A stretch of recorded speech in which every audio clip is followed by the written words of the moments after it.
Hello friends, notching में आपका एक बार फिर से स्वागत है। इस तरह से दो इक्वेशन दिया हुआ होगा। ये पॉलिनोमियल्स का है, पेयर ऑफ लीनियर इक्वेशन। ऐसे क्वेश्चन दिए हुए होंगे, आपसे पूछा जाएगा कि क्या ये इक्वेशन कंसिस्टेंट है या नहीं, क्या कंसिस्टेंट। दूसरा, इनकंसिस्टेंट है, कंसिस्टेंट है या इनकंसिस्टेंट कंसिस्टेंट है, या फिर ये दोनों जो लाइन है जो दिया हुआ है इक्वेशन लाइन का, या फिर कोइंसिडेंट है। ठीक है, तो कंसिस्टेंट, इनकंसिस्टेंट अगर ऐसा पूछा जाए, ये जरूर आएंगे, ये बोर्ड के एग्जाम में ये जरूर आने हैं और इससे रिलेटेड क्वेश्चन पूछते भी हैं। आपको करना क्या है कि सब कंसिस्टेंट और इनकंसिस्टेंट होते कैसे, मैं जल्दी से समझा दूं। मैं अगले चैप्टर समझाने वाला हूं, तो मैं जल्दी से समझा दूं। होता क्या है कि इस किसी दो इक्वेशन, अगर पेयर ऑफ लीनियर इक्वेशन है, मतलब इसमें दो इक्वेशन होंगे। एक मान लेते हैं a1x plus b1y plus c1 equal to 0। दूसरा इक्वेशन आप लोगे a2x plus b2y plus c2 equal to 0। ठीक है, बस थोड़ा सा आपको लर्न करना है क्या कि जैसे ये इक्वेशन दिया हुआ है, तो यहाँ पे क्या दिया हुआ है। अगर हम सामने सामने x वाले का कॉफिशिएंट 9/18 लिखे, इसका कॉफिशिएंट 3/6 लिखें और इसका कॉफिशिएंट 12/24 लिखें, तो क्या आप पाएंगे कि 9 2 जा 18, तो ये आ जाएगा 1 2, 3 2 जा 6, तो ये भी आ रहा है 1 2, 12 2 जा 24, तो ये भी आ रहा है 1 2। इसका मतलब कि ये तीनों इक्वल हैं। बस थोड़ा सा ध्यान से देखना, बिल्कुल आप समझ जाओगे। अभी तक आप नहीं समझे हो तो मेरे ख्याल से आज पूरी चांस है कि आप समझ जाओगे। ऐसे दो इक्वेशन, यहाँ a1 ये है, कंपेयर करना है सिर्फ b1 c1, ये रहा b1 ये c1, ऐसे ही दूसरे इक्वेशन का। तो यहाँ पे जो हम लोग लिखे हैं तो कैसे लिखते हैं, a1/a2 इक्वल नहीं है अगर b1/b2, अगर नहीं है तो ये क्या होता है, इंटरसेक्टिंग लाइन। मतलब लाइन कहीं ना कहीं दोनों इक्वेशन का, ये लाइन हुआ सपोज इस इक्वेशन का, ये लाइन हुआ इस इक्वेशन का, तो ये दोनों लाइन कहीं ना कहीं कट करेंगे एक जगह पे। ठीक है, तो इसको बोलते हैं कंसिस्टेंट, क्योंकि इसका सॉल्यूशन होगा। और सॉल्यूशन कितने होंगे इसके, तो क्या आएगा, वन सॉल्यूशन। पहला क्या क्या हो सकते हैं, क्या क्या पूछ सकता है, आप इसी से समझ जाओगे। पहला पूछ सकता है कितने सॉल्यूशन होंगे या नहीं होंगे, तो इस इक्वेशन के एक सॉल्यूशन होंगे जिसको बोलते हैं यूनिक, या तो यूनिक सॉल्यूशन होंगे, वन सॉल्यूशन। दूसरा दूसरा क्या आएंगे कि लाइन जो होगा इंटरसेक्टिंग,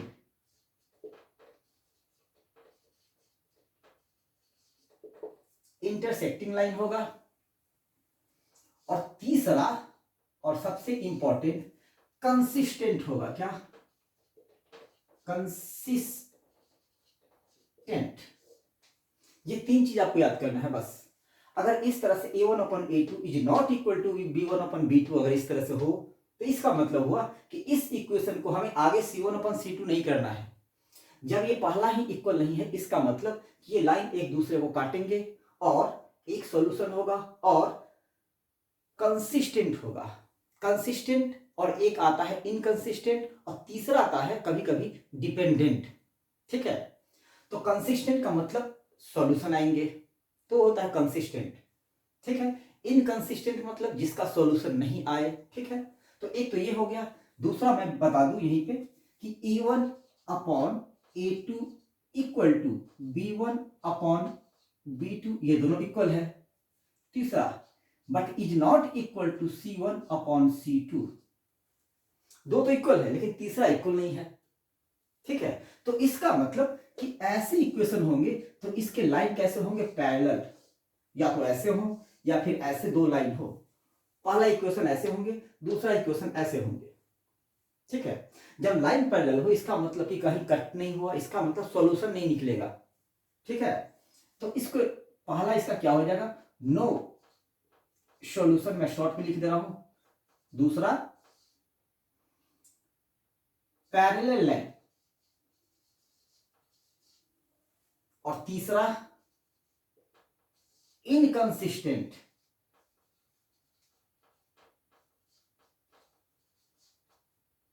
क्या हो जाएंगे, इनकंसिस्टेंट। ठीक है, ऐसे याद करना है। मैं एक और जल्दी से कर दे रहा हूं। अब तीसरा क्या है इसमें, अगर मान लिया कि ऐसे आ जाए A1 upon A2 is equal to B1 upon B2 is equal to C1 upon C2, ये तीनों इक्वल है जैसा कि यहां है। तो इसका मतलब हुआ कि जो दो लाइन होंगे, पहला लाइन ऐसा और दूसरा लाइन भी ऐसा इसी पे। ठीक है, मतलब एक ही लाइन में होगी दोनों लाइन, चाहे दूसरा यहां से यहां हो, पहला यहां से यहां हो, चाहे जो दूसरा लाइन हो इसी के ऊपर हो। ठीक है, दूसरा लाइन चाहे इसी के ऊपर हो, उससे मतलब नहीं है। अब लाइन एक जगह टच करता है तो एक सॉल्यूशन, यहां तो हर एक पॉइंट पे टच कर रहा है, इसीलिए इसके मैनी सॉल्यूशन होंगे। तो अगर ऐसा होगा तो क्या लिखेंगे, फर्स्ट मैनी सॉल्यूशन, एक दो सॉल्यूशन नहीं, बहुत सारे सॉल्यूशन होंगे इसके। दूसरा इसको बोलते हैं कोइंसिडेंट लाइन। ठीक है, लाइन। और तीसरा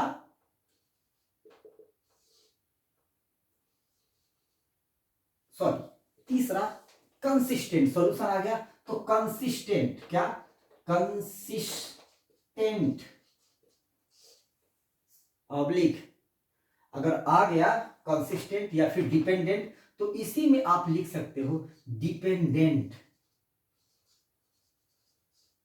अब देख लेना है कि ऑप्शन में क्या रहा। अगर तीनों इक्वल हो तो डिपेंडेंट, बहुत सारे सॉल्यूशन हो तो डिपेंडेंट, एक के वैल्यू पे दूसरा का वैल्यू डिपेंड करेगा। ठीक है, तो इसलिए इसके बहुत सारे सॉल्यूशन आ जाते हैं। ठीक है ना।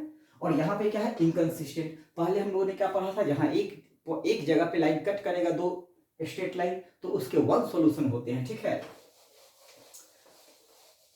अब क्या करते हैं, अगले क्वेश्चन के लिए थोड़ी देर के लिए मैं क्वेश्चन निकाल लेता हूं, मैं पॉज करता हूं वीडियो।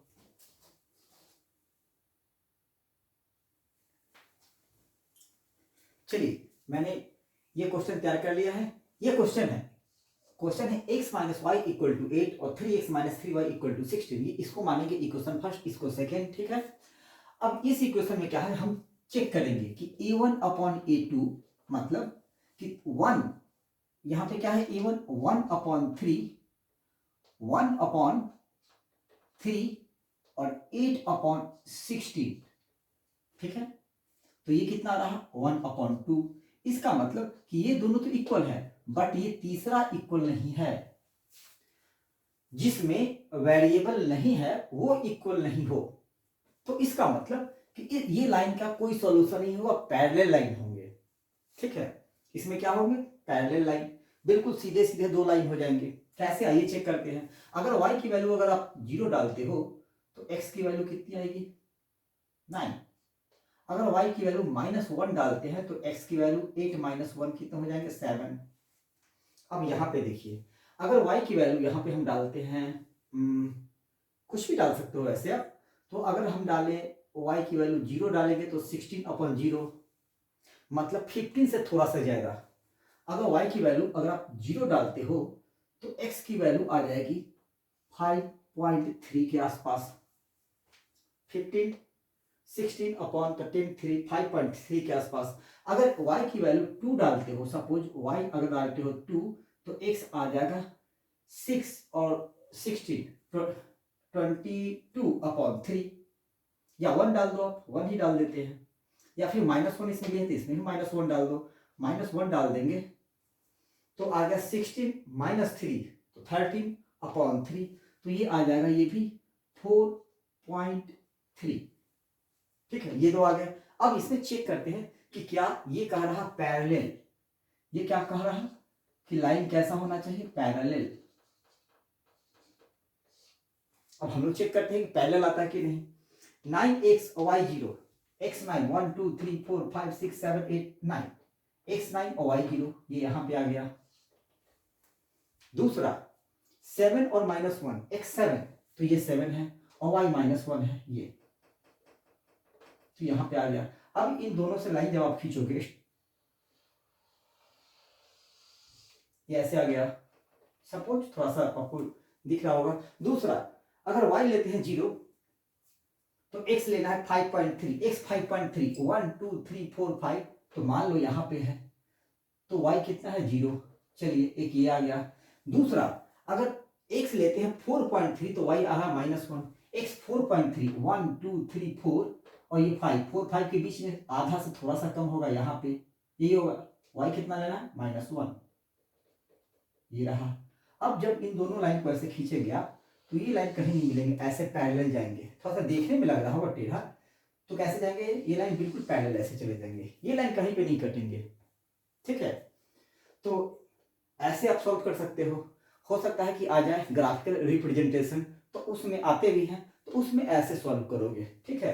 एक का इक्वेशन, ऊपर वाले का इक्वेशन यहाँ लिख देंगे, x minus y equal to 8, और इस इक्वेशन के ऊपर में आप लिख दोगे 3x minus 3y equal to 16। ये सॉल्यूशन आ गया, कंप्लीट सॉल्यूशन, ठीक है। तो ऐसे भी क्वेश्चन निकाल सकते हैं।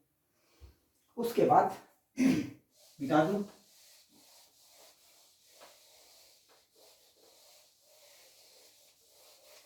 उसका एक क्वेश्चन ऐसे आ सकते हैं कि जैसे ये दिया हुआ है, ये y एक्सिस y डैश, ये x एक्सिस x डैश, तो इस x एक्सिस को बोलते हैं अब सीसा, ठीक है। अब और इसको बोलते हैं ऑर्डिनेट। तो ये क्वेश्चन भी आ सकता है, ठीक है। और पेयर ऑफ लीनियर इक्वेशन से जनरली इतने क्वेश्चन आते हैं, मतलब थोड़े से इजी वाले। उसके बाद और भी क्वेश्चन है, मैं थोड़ा सा क्वेश्चन निकाल लेता हूं।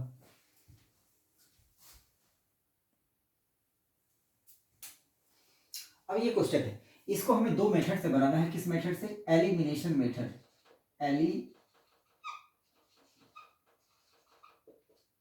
एक आता है एलिमिनेशन मेथड, दूसरा सब्स्टिट्यूशन मेथड, सब्स्टिट्यूशन मेथड, ये दो मेथड है। तीसरा एक और होता है जिसको बोलते हैं क्रॉस मल्टीप्लीकेशन मेथड, वो फिलहाल पढ़ना नहीं है, इसी दो मेथड से आएंगे। तो एलिमिनेशन मेथड से क्या करना है कि ये इक्वेशन 1 हो गया, ये इक्वेशन 2 हो गया, बस ध्यान से सुनना और समझना, ठीक है। कोई बड़े बैनर की जरूरत नहीं है, बस आपको पढ़ना है। कौन पढ़ा रहा उससे मतलब नहीं है, क्या पढ़ा रहे हैं उससे मतलब है। बस आप यहाँ ध्यान से देखो, अगर लगे कि कुछ कमी है तो जरूर कमेंट करो आप हमें, ठीक है। तो करना क्या है कि एलिमिनेशन मेथड क्वेश्चन में पूछ देगा कि जब कोई मेथड ना पूछे तो आप दोनों में से किसी मेथड से सॉल्व कर सकते हो। जब क्वेश्चन में दोनों में चर्चा नहीं हो मेथड का, तो आप दोनों में से किसी मेथड से कर सकते हो। लेकिन क्वेश्चन में जब कह दिया जाए कि इस equation, pair of linear equation को आप एलिमिनेशन मेथड से ही सॉल्व करें, तो एलिमिनेशन मेथड से ही सॉल्व करना है। बोला जाए कि सब्स्टिट्यूशन मेथड से सॉल्व करना है, तो सब्स्टिट्यूशन मेथड से सॉल्व करना होगा, ठीक है। मैं समझा देता हूं कि कैसे होते हैं। अगर एलिमिनेशन मेथड से बोला जाए तो करना क्या है, किसी भी इक्वेशन से x की वैल्यू, x को एलिमिनेट कर लो, मतलब अलग कर लो। एलिमिनेशन मेथड का यही मतलब होता है कि x या तो अलग कर लो या फिर y अलग कर लो, किसी दोनों में से किसी इक्वेशन से। तो जो आसान है उससे कर लो, आसान है ये वाली। तो x अगर हम अलग करते हैं तो होता है 5 माइनस वाई, ये आई x की वैल्यू 5 माइनस वाई। अगर कोई लिख रहा है y equal to 5 minus x, वो भी सही है। अब ये जो आप लाए हो तो ये हो गया थर्ड, ठीक है। अब इसकी वैल्यू को सेकेंड में रखना है, तो ध्यान यही देना है कि अगर 1 से x निकाले हो तो इसकी वैल्यू को सेकेंड में डालना है, और सेकेंड से x को एलिमिनेट किए हो तो इसकी वैल्यू को 1 में डालना है, ठीक है। मतलब दोनों को लेके चलना है। अब इसमें डाल देते हैं इसकी वैल्यू, तो क्या हो जाएगा 2 5 minus y minus 3y equal to 4। 2 से 5 में मल्टीप्लाई और y में मल्टीप्लाई, तो हो गया 10 minus 2y minus 3y equal to 4, ठीक है। अब ये जो नंबर है इसको इस तरफ और y को एक तरफ, तो ये क्या हो जाएंगे -5y इक्वल टू -10, 4 माइनस 10 तो क्या हो जाएगा -6, 10 2y 3y 4, 2y 3y 5y add करेंगे तो माइनस, और 10 उस तरफ जाएगा तो 4 माइनस 10 तो -6, तो माइनस से माइनस कैंसिल हो जाएगा, y की वैल्यू क्या आ जाएगी 6/5। अब ये वैल्यू इसमें पुट करना है तो x इक्वल टू क्या हो जाएगा 5 माइनस 6/5, तो 25 माइनस 6/5 तो हो गया 19/5 x की वैल्यू। अब ये सही आया है कि नहीं हम अभी चेक कर लेते हैं इसको। x की वैल्यू ये x plus y equal to 5, तो हम चेक कर लेते हैं, चेक कि आपने जो किया है वो आंसर सही है कि नहीं है, तो चेक भी कर सकते हो आप तुरंत। तो x की वैल्यू डाल दो आप 19/5, प्लस है तो प्लस, दोनों में से किसी में डाल के चेक कर सकते हो, तो जिसमें सबसे कम कैलकुलेशन करना पड़े उसी में डालेंगे। तो y की वैल्यू आ गई 6/5। अब दोनों का एलसीएम लोगे 5, ऊपर 19 प्लस 6 तो हो गया 25/5, तो 5। इसका मतलब कि आपने सही किया है, ठीक है ना। अब दूसरा मेथड है, इसी को सॉल्व करते हैं। ये तो हो गया एलिमिनेशन मेथड, ठीक है ना। अब दूसरा मेथड है सब्स्टिट्यूशन मेथड, उससे कैसे करते हैं अब देखते हैं। सब्स्टिट्यूशन मेथड,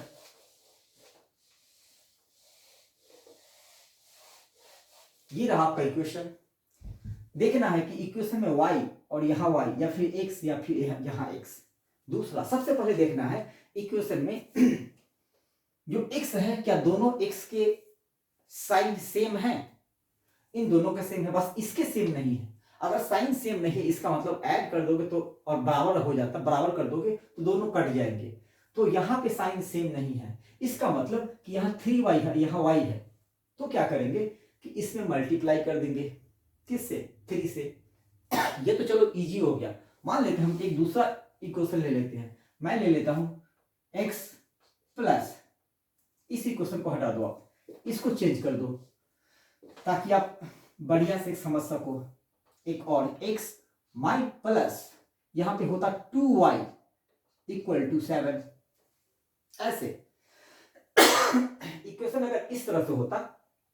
अब आप कहोगे कि यहां तो 2y है, यहां 3y है, अब क्या करें।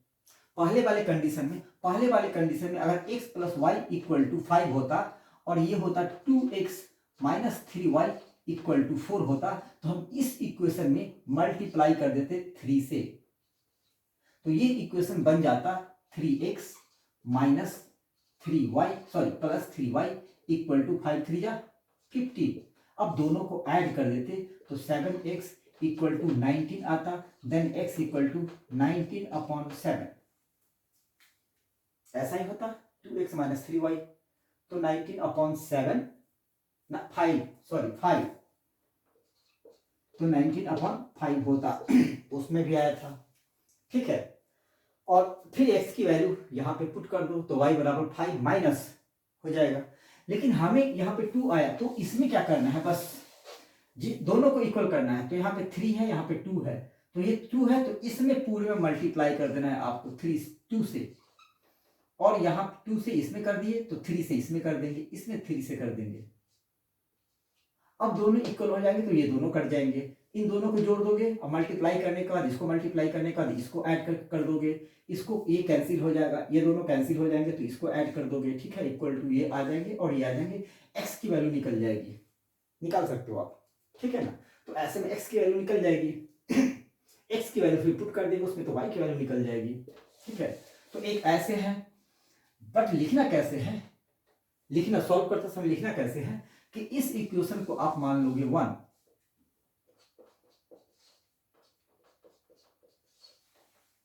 ठीक है।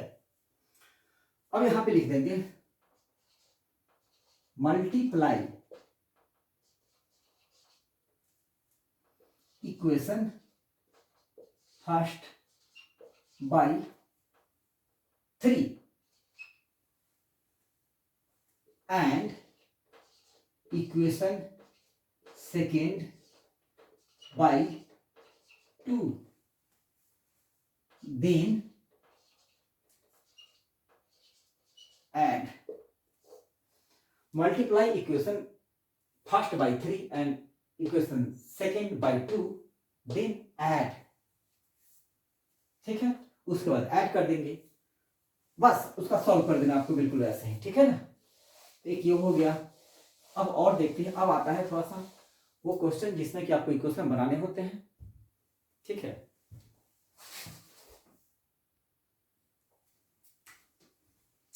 बस मैं क्वेश्चन नहीं लिखूंगा, मैं सिर्फ क्वेश्चन पढ़ दे रहा हूं, आप बुक से बिल्कुल देख के बना सकते हो, मैं सिर्फ इक्वेशन बना दूंगा, एकदम इजी है। बस चूंकि अभी आप सॉल्व करना सीख गए हो, तो मेन है क्वेश्चन से इक्वेशन बनाना, तो वो सीखना है। वो कैसे सीखते हैं, जहां पे जो हमें लगे कि ये पॉइंट आपको जानना है, उस पॉइंट पे हम फोकस जरूर करेंगे और उस पॉइंट को बोलेंगे। आप ध्यान से सुनना, रेडली बोलेंगे, उस पे आपको सुनना है कि हाँ ऐसे होता है। क्वेश्चन है कि we add 1 to the numerator and subtract 1 from the denominator, तो अ फ्रैक्शन रिड्यूस टू 1, मतलब रिड्यूस टू 1 हो जाता है। मान लेते हैं आपके पास क्या है, ऐसा है, कह रहा ना कि वी ऐड 1 टू न्यूमरेटर, मतलब फ्रैक्शन ऐसा है, अब इसमें 1 ऐड करना है न्यूमरेटर में, और सब्सट्रैक्ट 1 फ्रॉम डिनोमिनेटर, इसमें से 1 माइनस करना है, तो ये होता है। उसके बाद कह रहा है इट बिकम 1/2, तो इससे आपको इक्वेशन 1 निकाल लेना है। बस यही सबसे मेन है, ये निकालना, और इसको इसके बाद इसको सॉल्व करना कि कैसे करें। तो इसको मान लेंगे इक्वेशन 1, लेकिन अभी नहीं, इक्वेशन वाले form x plus b y plus c equal to 0 के फॉर्म में लाने के बाद दूसरा करा कि इट बिकम्स 1/2, लेकिन यह 1/2 ही रह जाता है।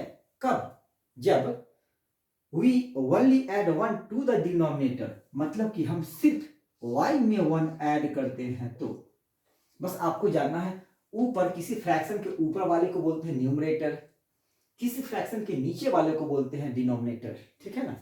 अब जैसे जैसे क्वेश्चन कह रहा, चूंकि फ्रैक्शन होता है, फ्रैक्शन कैसे होता है, फ्रैक्शन आप कैसे लिखते हो, ऐसे इस फॉर्म में a/b, b/c, c/d इस फॉर्म में लिखते हैं, ठीक है। तो ऐसे लिखेंगे कोई फ्रैक्शन। तो वही पूछ रहा है कि what is the fraction, fraction क्या है। तो इसमें आपको x की वैल्यू निकाल, सपोज फ्रैक्शन था अपना a/b, आपने मान लिया x/y, numerator of the fraction is x and denominator y है, तो फ्रैक्शन ऐसे बन गया। अब इससे निकालना है, तो इसमें करना क्या है, इसको 1/1 इसको मल्टीप्लाई करना है इससे, इसको मल्टीप्लाई करना है इससे, तो आ जाएगा x + 1 इक्वल टू y - 1, ठीक है। x + 1 इक्वल टू y - 1, तो y को इस तरफ करेंगे या x को इस तरफ करेंगे और फिर नंबर को एक तरफ करेंगे, बिल्कुल वैसे ही x को इससे मल्टीप्लाई करेंगे और इस पूरे को 1 से करेंगे, तो 1 से करेंगे तो यही आएगा, सिर्फ यहाँ पे 2x हो जाएगा। फिर 2 इक्वेशन बन गया। फिर वैसे ही एलिमिनेशन मेथड से सॉल्व करो, या फिर आप चाहो तो सब्स्टिट्यूशन मेथड से सॉल्व करो। तो एक ये हो गया। दूसरा क्वेश्चन है इसी में, एक्सरसाइज 3.4 है, बोर्ड में आने एग्जाम होने वाला है, अभी आने वाला है, तो क्लास 10th का है। दूसरा क्वेश्चन है कि 5 years अगो, पहले ही कहा 5 साल पहले, तो अभी का तो पता नहीं, 5 साल पहले आ गए, ये अभी है तो 5 साल पहले की बात हो रही।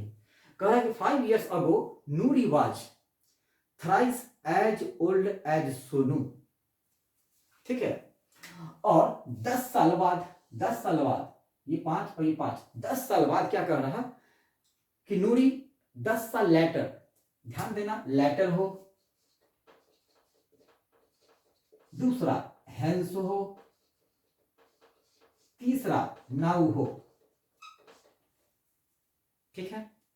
इधर होगा अगो, बिफोर या कुछ भी हो, मेन इसमें होता है लेटर हो, हेंस हो, नाउ हो, इसका मतलब होता है आने वाला समय, ठीक है। तो कह रहा 10 years later Noori will be twice as old as Sonu, तो how old are Noori and Soni, तो पूछ रहा कि इस समय नूरी एंड सोनी क्या था। तो सपोज 2 लोग हैं, 2 कैरेक्टर है, एक नूरी, आपको लिखना कैसे है वो देख लेना, उतना टाइम है, मैं समझा दूंगा, बस मैं भी समझाता हूं, बाद में मैं डिटेल्स में कैसे बनाते हैं वो बताऊंगा एक एक पॉइंट। तो नूरी को सपोज हमने मान लिया एक्स, और एक और फ्रेंड है क्या, सोनू, सोनू को मान लेते हैं y। ठीक है, अब बात हो रही है अगो 5 साल पहले की। तो ये दोनों इसका अभी का एज है, प्रेजेंट एज क्या है, प्रेजेंट अभी की बात हो रही है। तो प्रेजेंट एज दोनों का आ गया क्या, x और y। अब बात 5 साल पहले की कर रहा है, नूरी का और सोनू का। तो यहाँ पे लिखना है x, यहाँ पे लिखो y, ऐसे ही लिखना है कॉपी में जैसे मैं लिख रहा हूं बिल्कुल। क्योंकि ये बोर्ड है, ये डिजिटल है नहीं जैसे बाकी लोग समझाते हैं, क्वेश्चन आ गया बस समझा दिए। मैं एक ही चीज लिख के बताता हूं, तो लिखना कैसे है, जहां पे मैं जोड़ दूंगा कि हाँ इसको ऐसे करना है तो वैसे करना है। इसको लिखना कैसे, कॉपी में सॉल्व करोगे ऐसे लिखना है। ठीक है, यहाँ पे लिख देंगे क्वेश्चन क्या कर रहा है 5 years ago, तो यहाँ पे लिख देंगे 5 years ago from question 5 years ago। ठीक है, ये हो गया नूरी, ये हो गया सोनू। तो सोनू से 5 साल घटा देंगे तभी तो 5 साल पहले बैक में जाएगा, और सोनू से भी 5 साल घटा देंगे। अब हुआ, अब 5 साल बैक चले गए दोनों, तो अब क्या हो रहा वो देखते हैं। कहा कि Noori was thrice as old as Sonu. Noori ये 3 गुना है इसके, ये है 3 गुना इसके, तो बराबर कब होगा, 3 से इस पूरे में मल्टीप्लाई करेंगे। समझ गए, यहां मैं जोर दे रहा हूं, पिछले वीडियो में मैंने इसी चीज पे जोर दिया था, गलतियां यही होती है। समझ गए, नूरी 3 गुना है सोनू के एज से। अगर नूरी 10 है तो सोनू 30 साल है, सोनू 30 साल है और नूरी 10 है। कितना, 5 साल पहले। तो ये बराबर कब होंगे, 3 गुना, इसमें मल्टीप्लाई करेंगे तभी तो इक्वल होगा। ठीक है, तो ऐसे हो गया इक्वेशन, इससे फर्स्ट निकल जाएगा, सॉल्व करोगे तो आप। दूसरा कह रहा कि 10 years later, तो लिखेंगे फ्रॉम क्वेश्चन 10 years later, तो 10 years later तो प्रेजेंट एज है x, इसमें 10 जोड़ेंगे, और फिर सोनू का है y, तो इसमें 10 ऐड करेंगे। ठीक है, अब क्या कह रहा है कि 10 years later Noori will be twice as old as Sonu. अब ये इसके दोगुना हो जाएगी, ये डबल, तो क्या करेंगे हम इसमें डबल कर देंगे और इक्वल कर देंगे। अब फिर सॉल्व करेंगे तो एक दूसरा इक्वेशन आ जाएगा। अब दूसरा इक्वेशन आ गया तो बिल्कुल ऐसे ही जैसे सॉल्व किए हैं इसको, या फिर पहले वाले इक्वेशन को सॉल्व किए हैं वैसे एलिमिनेशन मेथड से या फिर सब्स्टिट्यूशन मेथड से आप सॉल्व कर दोगे। ऐसे क्वेश्चन में ये नहीं कहता कि आप एलिमिनेशन मेथड से कीजिए या फिर सब्स्टिट्यूशन मेथड से कीजिए, आप किसी मेथड से एक्स और वाई की वैल्यू निकाल सकते हो। ठीक है ना, एक ये हो गया। और देखते हैं कुछ क्वेश्चन।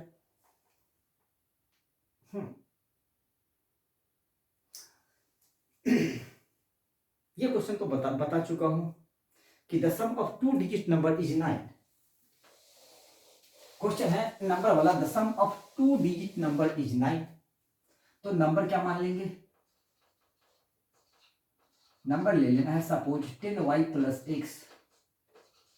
x हो गया यूनिट डिजिट और y हो गया 10 से डिजिट। समझ गए, तो नंबर होगा ये। तो कह रहा क्वेश्चन कि the sum of digit of 2 digit number is 9। तो ये डिजिट है, अब इसका सम 9 है, मतलब x plus y equal to 9। Equation first 9, equation first. Question है एक्सरसाइज 3.4 का। दूसरा कह रहा also 9 times the number is twice the number obtained by reversing the order of the digit। अब ये इसकी ऑर्डर को रिवर्स करना है, मतलब कि हमें लिखना है 10y की जगह पे 10x और x की जगह पे y, तो रिवर्स कर दिए। तो रिवर्स करने के बाद क्या कर रहा है कि 9 times दिस नंबर इज, मतलब इस नंबर का 9 गुना, ठीक है, is twice the number obtained by reversing the order of digit. तो इस नंबर का, अब यहां पे सीधा कह रहा, यहां पे सीधे कह रहा कि इस नंबर का दूसरा नंबर क्या है 10y प्लस x। अब इसका 9 टाइम्स, ठीक है, इसको डिजिट को रिवर्स किए, the number obtained by remaining reversing the order of the digit twice, इसके दोगुना के बराबर है। बस अब इसको सॉल्व कर देना है तो एक इक्वेशन और आ जाएगा। अब इसको ऐड कर देंगे।